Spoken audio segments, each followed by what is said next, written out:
Bonjour tout le monde.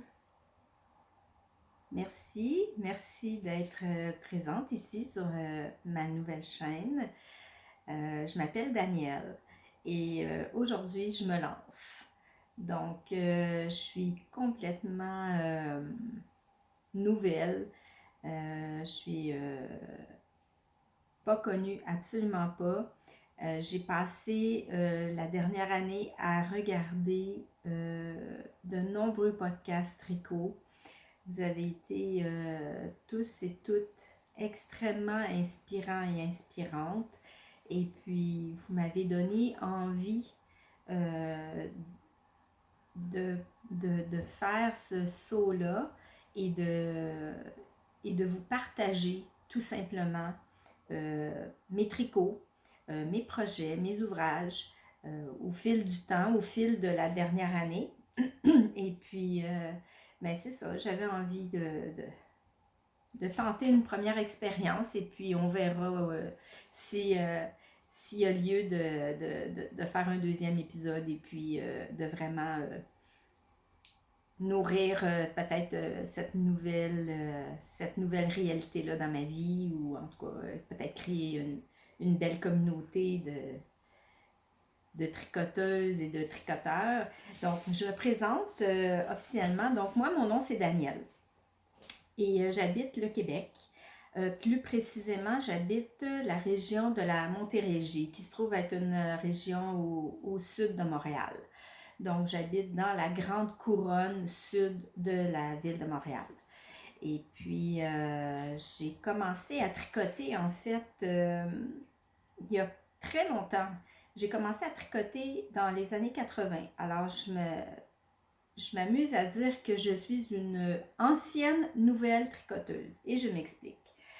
Parce que j'ai commencé à apprendre le tricot en 1986, très précisément, dans une boutique à Montréal, une boutique de laine.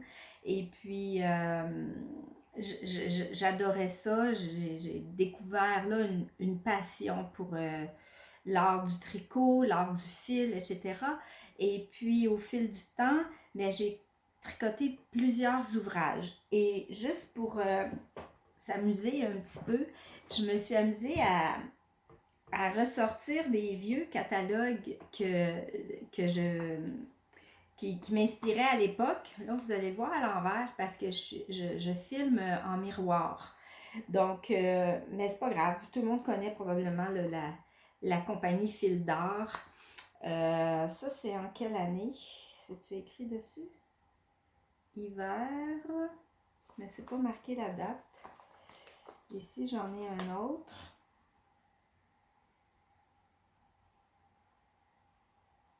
Mais c'est bizarre, les années ne sont pas écrites. Ou en tout cas, je ne les vois pas. Peu importe. Donc, moi, j'ai appris à tricoter avec ces magnifiques catalogues-là. Donc, Fil d'Art sortait à chaque saison un nouveau catalogue. Il sortait, bon, la collection hommes, la collection femmes, la collection enfants. Et en boutique, il y avait les boutiques Fil d'Art. Et en boutique, on achetait les laines qui étaient préconisées pour les patrons de ces revues-là. Donc ça, c'est un petit aperçu là, des nombreux catalogues là, que j'ai achetés et que j'ai tricoté là, de nombreux modèles là, dans les années 80. 80-90. Donc moi, j'ai appris à tricoter en aller-retour sur des aiguilles droites. Le tricot en rond, c'était pas quelque chose qui était encore développé ou à la mode ou c'était vraiment les broches, les aiguilles droites, le tricot en aller-retour et on cousait ensuite là, les différentes parties dos, devant, manche. Après ça, on reprenait les mailles pour les encolures, etc. C'est comme ça que moi j'ai appris à tricoter. Et j'ai tricoté comme ça là, différents pulls. Moi, je ne tricotais que des pulls à l'époque. Donc, la notion de châle ou de bonnet ou même des chaussettes, c'était pas... tricoter des chaussettes, là, je vous dirais que dans les années 80, c'était pas... personne faisait ça, là. C'était comme... Non. On fait pas ça. Même que je me souviens d'avoir demandé à mon professeur, j'aimerais ça apprendre à tricoter des chaussettes. Ça semble être quand même très technique, très complexe, le talon, les rangs raccourcis, puis elle voulait même pas me l'enseigner. Pour elle, c'était pas du tout intéressant. Elle se concentrait uniquement sur les pulls, les cardigans. Alors, mon apprentissage du tricot s'est limité aux pulls et aux cardigans, mais j'ai quand même tricoté beaucoup de morceaux et j'en ai plus aucun aujourd'hui, étonnamment. Au fil du temps, ben, ça faisait plus, il était plus, soit qu'il était trop petit, rendu trop grand, etc. Alors, j'ai plus aucun pull de cette époque-là.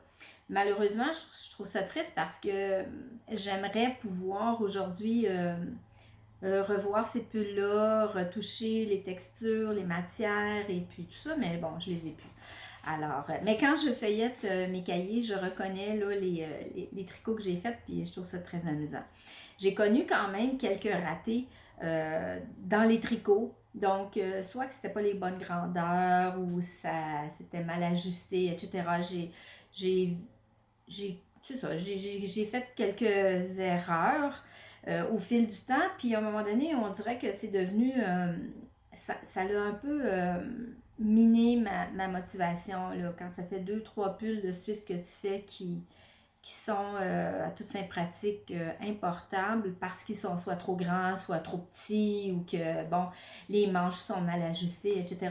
Mais ça a fini par un peu me démoraliser, d'autant plus que faut quand même pas se le cacher, la laine, c'est une matière qui est dispendieuse.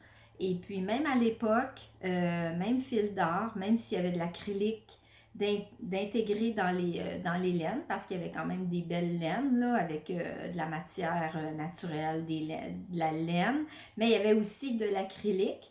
Mais malgré tout, on s'en sortait pas pour en bas de 100$ là, pour faire un beau pull. Donc 100$ dans les années 90, c'était déjà dispendieux. Aujourd'hui, le même pull, on le ferait à 200, 250. Donc, je parle ici en dollars canadiens, évidemment. Donc, le prix, les mauvaises expériences et aussi le temps. Donc, j'étais jeune maman à la maison avec 4 jeunes enfants. Et puis, je manquais de temps et j'ai un peu délaissé le tricot. Un peu beaucoup même. Je l'ai délaissé pendant presque une bonne vingtaine d'années, si c'est pas plus. J'avais complètement arrêté de faire ce que j'aimais dans le fond. Dans les années 2000, j'ai retricoté un petit peu des petites choses, mais rien de très probant ou de concluant. C'est seulement en 2020 que la flamme s'est rallumée. Bon, on va se replacer dans le contexte historique. Évidemment, 2020, besoin d'en le dire, c'est une année vraiment charnière pour le monde entier. Et j'ai eu besoin, à l'automne 2020, j'ai eu besoin de me déconnecter un peu de tout ce qui se passait dans le monde. Je ressentais le besoin de faire quelque chose avec mes mains. Puis je ressentais le besoin d'occuper mon esprit. Parce que quand mon esprit n'était pas occupé, eh bien, mes pensées partaient dans toutes les directions et ça créait une forme d'anxiété. Alors, j'ai ressorti mon panier de tricot à l'époque avec tous mes restants de laine des années 80. Il me restait des petites balles de toutes sortes de multi-projets que j'avais faits. Puis, j'ai commencé juste à tricoter là, sans avoir de projet. J'avais juste besoin que mes mains soient au service des aiguilles et de la laine. J'ai fait des petits tawashi pour laver la vaisselle. J'ai fait des petits linges, des genres de torchons aussi. Des projets très très très simples. J'ai même tricoté des petits cotons pour démaquiller là, dans l'esprit zéro déchet. J'avais du coton.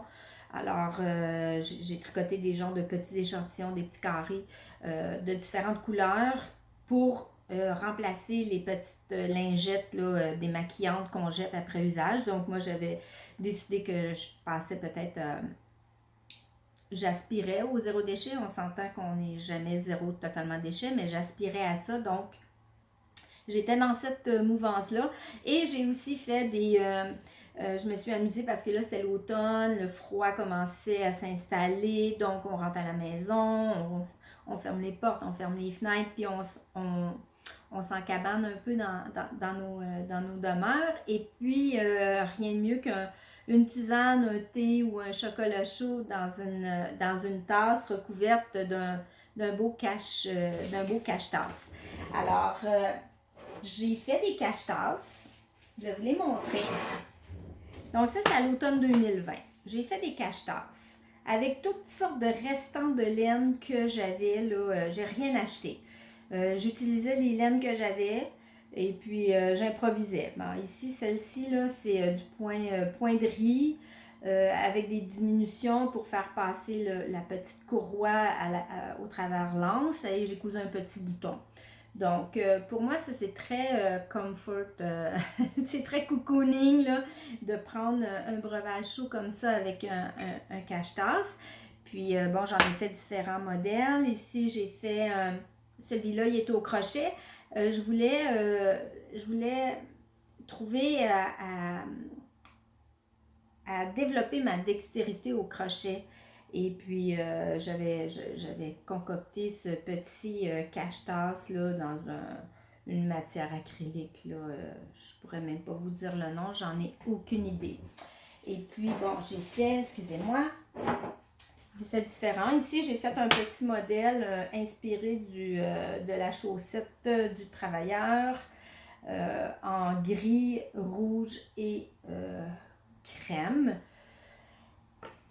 Un autre modèle ici. Bref, j'ai passé l'automne à faire ça. Les cache-tasses, j'en ai même offert à des amis. Et puis, bon, là, je me suis lassée un peu là, de faire des cache-tasses puis des tawashi.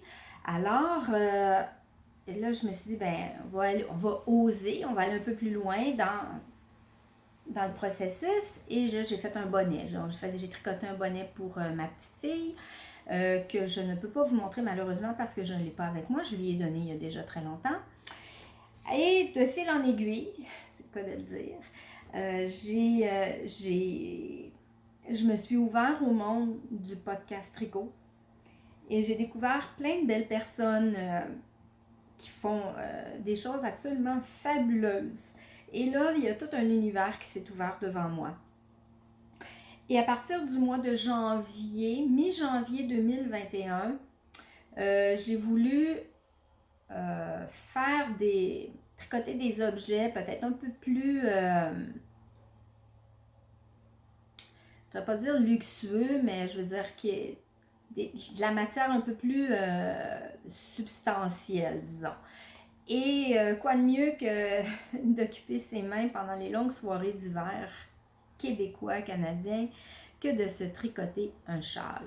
J'avais jamais tricoté de châle de ma vie et en regardant le podcast de Alice Gerfaux, qui est une tricoteuse vraiment là, fabuleuse, qui est très inspirante pour moi et elle a designé un châle. Donc je pense que c'est je pense que c'est son premier design qu'elle fait. Elle proposait un châle qui s'appelle, laissez-moi regarder, La montagne au lama. J'ai craqué. Quand j'ai vu le podcast qu'elle nous a présenté ça, j'ai complètement craqué pour ce châle-là. Puis en même temps, je voyais ça comme tellement compliqué. Je me disais, je ne serais jamais capable de réussir ça. Il y avait de la dentelle, il y avait des noppes, il y avait, je ne pouvais même pas imaginer qu'on pouvait avoir au-dessus de 400 mailles sur une aiguille. Pour moi, ça ne faisait même pas de sens. Alors, mais j'ai décidé, je dis, tiens, ce projet-là m'inspire. Je vais acheter le patron, puis bon, si je suis capable de le faire, je le fais. Si je le fais pas, ben je le fais pas. C'est tout. Alors, je me suis pas mis vraiment de pression. J'avais déjà acheté une laine qui me semblait être parfaite pour faire ce châle-là. Et puis, je me suis lancée dans le début de ce châle. J'ai recommencé 4 fois. 4 fois le premier motif. Moi, GGT, je savais même pas c'était quoi. Alors, à l'époque, dans les années 80-90, on parlait pas de GGT ou de SSK en anglais. On parlait de surjet. Et puis, là, GGT, pour moi, ça faisait absolument aucun sens. Alors, j'ai cherché. J'ai regardé des tutoriels, mais avant de regarder les tutoriels, j'ai essayé de le faire par moi-même. J'ai jamais été capable. Donc, j'ai recommencé comme genre 4 fois le premier motif. Puis, j'ai fini par le réussir. Puis après, ben bon, tout s'est déroulé là, de façon là, impeccable jusqu'à la fin. Et je suis arrivée au bout de mon ouvrage et j'ai terminé cet ouvrage-là. Et je vais vous le présenter. J'en suis pas peu fière. C'est mon premier châle à vie avec de la dentelle et avec des noppes. Je n'avais jamais fait non plus de noppes. Et voilà. Je vais me reculer un petit peu. Donc, ça, c'est le châle La Montagne au Lama. Je ne sais pas si on peut voir, regardez le détail de la dentelle. Il y a 2 rangs de noppes. Non, il y a 3 rangs de noppes. Alors, pour celles qui ont déjà tricoté des noppes, vous savez qu'un rang de noppes, quand on est rendu à 350 quelques mailles sur son aiguille, eh bien, c'est très long à faire. Donc, j'étais tellement fière d'avoir réussi ce magnifique châle que je peux porter. Je peux le porter comme ça. Il est vraiment très très chaud. Je peux le porter comme ça, mais moi je vous avouerai que je le porte vraiment de la façon traditionnelle. Quand j'ai un peu froid, là, je glisse ça sur mes épaules, là, puis là je m'installe dans mon fauteuil le soir et puis je porte mon châle comme ça, puis il me tient au chaud. Il est vraiment très très chaud. Je l'ai fait dans une laine commerciale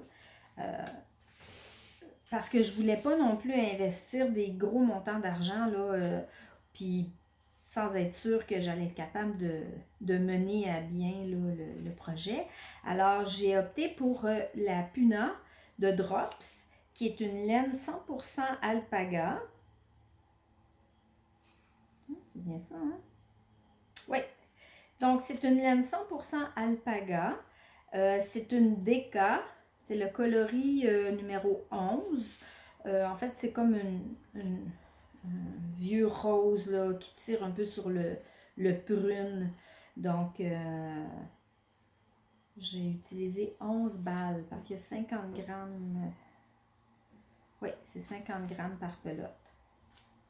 Donc, un châle comme ça en alpaga, c'est vraiment très très chaud. Voilà. Là, ici, aujourd'hui, il fait extrêmement chaud. Ici, au Québec, je sais pas, l'été, on a un été tropical. Il fait très chaud. On a des températures là, extrêmement chaudes avec un taux d'humidité qui est vraiment très inconfortable. Puis après, ça baisse et puis là, on a froid. Donc, on a passé l'été comme ça en dentier. Puis là, aujourd'hui, il fait extrêmement chaud. Ça fait 2 jours qu'il pleut. Et là, tout d'un coup, le soleil est sorti. Puis on a l'impression d'être dans une serre. Donc, c'est très, très étouffant. Donc, j'ai vraiment pas besoin d'un châle en alpaga sur les épaules. Mais pour les besoins de la cause, c'est mon magnifique premier châle. Tiens, je vais me lever. Quand même presque 2 mètres d'envergure. On ne le voit pas là, mais il est quand même assez grand. Voilà pour ce merveilleux châle. Toute une belle dentelle. Vous voyez, en fait, c'est ici, là, ce petit losange. Ce petit losange-là, je l'ai recommencé 4 fois le premier. Avant de comprendre, là, avant de bien saisir, là, ah, ok, c'est ça qu'on veut dire par un GGT. Puis même, je pense qu'il y a une petite erreur ici. Mais j'ai dû apprendre tous les mots, tous les termes du tricot, je dirais, moderne. Parce que j'avais jamais fait ça. Moi, je faisais plutôt à l'époque des motifs jacquard, puis beaucoup de motifs intarsia. Donc, beaucoup de petits pulls pour les enfants avec des petits bonhommes ou des petits animaux. J'ai tricoté vraiment beaucoup de ce genre de modèle-là. Alors, pour moi, les dentelles et les noppes, c'était pas quelque chose que j'avais fait là, dans le passé. Donc, j'en suis extrêmement fière et je vous encourage à le faire parce que c'est vraiment facile dans le fond. Faut pas se bloquer puis s'arrêter. Faut aller dans le flow. Puis si on a un coup de cœur pour quelque chose, ben on finit toujours par trouver la bonne méthode pour le faire. Puis il y a tellement, je dois dire qu'il y a tellement de tutos sur YouTube. Il y a tellement de gens généreux, compétent, avec du talent à revendre, c'est incroyable. Alors des tutos, là, il y en a à profusion. Et puis si une personne, bon, on ne comprend pas comment elle explique, ben il y en a 10 autres là, qu'on peut aller. C'est tellement. Oh, j'entends du bruit. Il y en a plein, plein, plein, plein. Puis ça, je pense que ça l'a beaucoup aidé au tricot, on voit qu'il y a une recrudescence du tricot, des arts du fil, le crochet, ces loisirs créatifs-là qui tournent autour des fils. Il y a énormément d'engouement et je pense que les réseaux sociaux ne sont pas étrangers à ça parce qu'on a l'accès direct, on a tous les professeurs de du monde entier au bout des doigts. Alors, moi, je trouve ça vraiment fantastique de pouvoir apprendre et aller glaner ici et là des trucs, des conseils de différentes personnes parce que chaque personne apporte, en plus de ses connaissances, ben, elle amène sa couleur, elle amène sa personnalité. Donc, c'est très motivant. Parce qu'il y a tout est, il y a rien, sky's the limit. Je pourrais décider de faire un châle de Steven West, puis je pense que j'arriverais là, peut-être pas sans, peut-être pas très facilement, mais je pense que j'y arriverais. Mais je ne suis pas rendue à faire du Steven West encore. Là.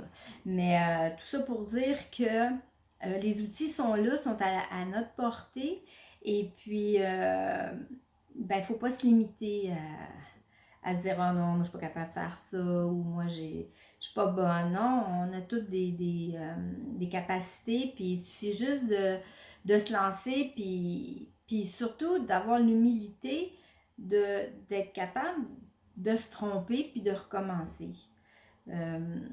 Puis de ne pas se mettre de pression. Il n'y a pas personne qui peut nous mettre de la pression quand on est en train de tricoter. C'est un tricot. Je ne vais pas me mettre de la pression parce que là, je veux me dépêcher pour faire ci, pour faire ça. Non, on va y aller mollo, une chose à la fois, puis c'est au fil du temps, à force de faire des nouvelles pièces, des nouveaux designs, que, bon, l'expérience rentre, et puis tranquillement, mais il ne faut surtout pas se mettre de la pression, sinon ça ne devient plus un loisir, là, ça devient une corvée, et puis moi, je fais ça vraiment pour me détendre. Et ça fonctionne parce que ça vraiment ça vide mon esprit puis ça m'empêche là, d'avoir des idées qui tourbillonnent. Alors, après mon premier châle, j'ai fait mon premier tricot en rond. J'avais jamais tricoté de pull de ma vie en rond. Et un soir que j'écoutais un épisode podcast de Alice Gerfou, encore une fois, elle propose de faire une série de vidéos pas à pas sur comment tricoter un pull en rond. Et elle nous propose un modèle gratuit, évidemment, parce que si elle veut nous enseigner sur YouTube, sur sa chaîne, bon, forcément, elle doit prendre un patron gratuit. Donc, le patron étant le pull presque à haut de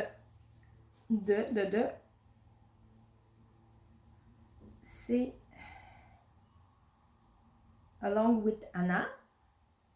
Je devrais m'en souvenir parce qu'après ça, j'ai participé à la création de ce pull-là. Puis après, j'ai gagné. Alice a fait dans son dernier vidéo, elle dit bon ben tous les gens qui auront terminé leur pull et qui m'auront envoyé une photo de leur pull avec toutes les coordonnées, ben je vais faire un tirage et cette personne-là va gagner un patron gratuit de Along with Anna. Donc c'était un partenariat entre ces deux femmes-là. Puis ben c'est moi qui ai gagné. Alors, j'étais pas peu fière. En plus de l'avoir terminé mon premier pull en rond, ben, j'ai gagné le patron et j'ai choisi le patron, un cardigan qui s'appelle le Marigot, qui est un beau petit cardigan là, très classique que je vais probablement tricoter vers la fin de l'hiver 2022 pour l'avoir là, au printemps, là, pour que, mettons, en avril-mai 2022, je puisse le porter. Là, j'ai d'autres projets là, en cours, alors j'ai pas. Je suis multi-projet, mais pas trop multi non plus, parce que sinon, ça met un peu de pression d'avoir genre 4 projets en démarrage. Et j'aime mieux avoir 2 projets que j'avance quand même sur un bon rythme que d'en avoir 4 parce que j'en ai eu 4 à un moment donné cet hiver puis j'ai pas apprécié cette façon de travailler là. J'avais 4 projets puis là ben je m'éparpillais d'un projet à l'autre puis j'aimais pas vraiment ça. Donc pour revenir à mon pull 13 KO que j'ai tricoté en pas à pas avec Alice Gerfaux, j'ai fait ce pull-là avec une laine, encore une fois une laine commerciale, qui est la Estelle Yarn. Donc, c'est encore de l'alpaga, mais c'est une alpaga mérino, c'est une laine DK. Et puis, elle est 60% alpaga et 40% mérino. Donc, c'est doux. Ça pique un petit peu, parce que de l'alpaga, moi, ça me pique un peu, mais c'est quand même tolérable. Donc, j'avais envie de mettre de la couleur dans ma vie. J'avais envie que ce soit éclatant. Alors, j'y étais pour un coloris jaune moutarde, qui ici est un peu, on le voit un peu peut-être un peu plus jaune flash, mais il est pas si flash, parce que je pense qu'il y a la lumière du soleil qui arrive par la fenêtre qui est devant moi, qui donne peut-être l'impression qu'il est très très flash, mais il est un beau jaune moutarde. J'en ai commandé malheureusement beaucoup trop. Ça, c'est des erreurs de débutante de commander trop de laine, donc c'est la peur aussi, la peur d'en manquer, la peur de recevoir après un écheveau d'un autre bain de couleur, et puis là, mais ça fait des petites nuances. Des fois, ça fait beau, mais des fois, on préfère garder le même bain là, pour tout le travail, tout l'ouvrage qu'on est en train de faire. Alors, j'ai commandé beaucoup trop d'écheveaux et je pense qu'il m'en reste 3 comme ça. Je peux faire encore un autre chandail, mais bon, là, j'ai pas encore décidé de ce que j'allais faire. Mais je vais vous présenter mon beau pull, mon premier pull en rond, qui est le pull 13 KO. Voilà.